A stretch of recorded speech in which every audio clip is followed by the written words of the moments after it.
madaxweyne xasan sheekh maxamuud ayaa maanta si toos ah u yiri aniga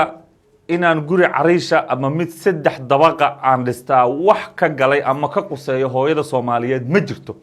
waxay u baahan tahay iskuul iyo inay ilmaheeda waxbarasho u hesho madaxweynuhu wuxuu yiri sidoo kale ku kalsoonaada dawladnimadeeda ila daawo horta in yar laakiin aniga inaan guri cariish deganaado iyo guri jingada inaan dhisto iyo guri saddex dabaqa afar dabaqa inaan dhisto ana ii gaartaa wax ka quseeyo hooyada Soomaaliyeed ee cunugeedii in iskool u dirsata rabtaa ma jirto waa hagaag intaanan faahfaahinta ama falaqeynta aanan gelin adiga maxaa kaaga baxay horta hadalka madaxweynaha muxuu kula muuqdaa aragtidaada nala wadaag oo commentiga ka dhiibo muuqaalkana leegno saaro si share gareey madaxweynaha Soomaaliya xasan sheekh maxamuud oo maanta ka hadlayay barnaamij ganacsato Soomaaliyeed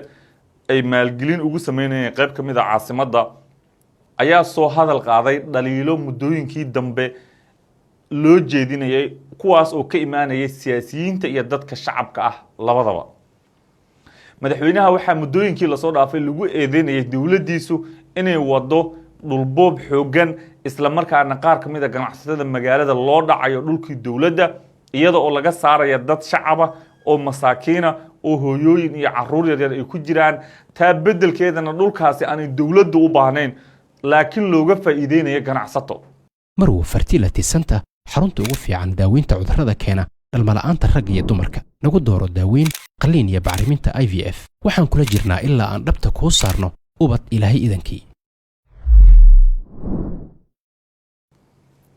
madaxweyne xasan sheekh maxamuud dhaliilaha dhowr jeer hore loo jeediyay waxa kamid ah in isaga iyo ehelkiisu ay guryo fara badan caasimadda ay ka dhisteen oo dabaqyo ah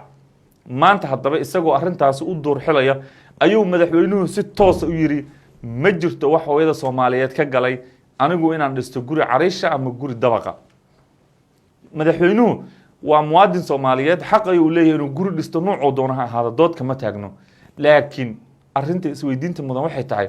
madaxweynaha ma ku habboon tahay inuu hadal noocaas oo warbaahinta ka yiraahdo inuu madaxweynuhu yiraahdo waxa rabaa sameynaya wax ka gala male hooyada Soomaaliyeed ma tahay hadal madaxweyne taas weeye midda falcelintu ay ka taagan tahay oo dad badan oo Soomaaliyeed ay aad ay u hadal hayaan ilaa iyo iminka sidaan la wada socono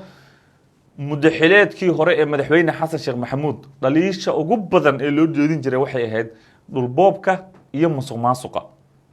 maxamed cabdullaahi farmaajo madaxweynihii hore ee Soomaaliya ayaa maalintii xil wareejinta wuxuu madaxweyne xasan sheekh maxamuud ku yiri hadal aad u cuslaa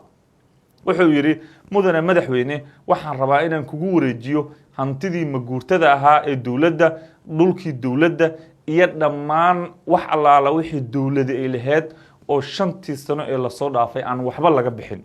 madaxweyne farmaajo wuxuu yiri ma jirto milkiyad xoolo dawladeed oo aan qof shacab ah aan siiyay sidaas darteed igala wareeg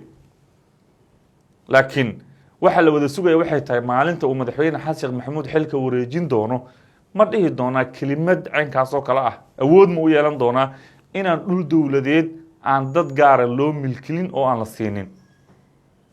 haddaba su'aashaas jawaabteedu waxay ila tahay inay dad badan fahmi doonaan inaan anigu sheegana aan loo baahnayn aad ba u mahadsantihiin aragtidiina la wadaaga hadalka madaxweyne xasan sheekh maxamuud sideed baad u aragtaan muuqaalkana laga noo saaro si share gareey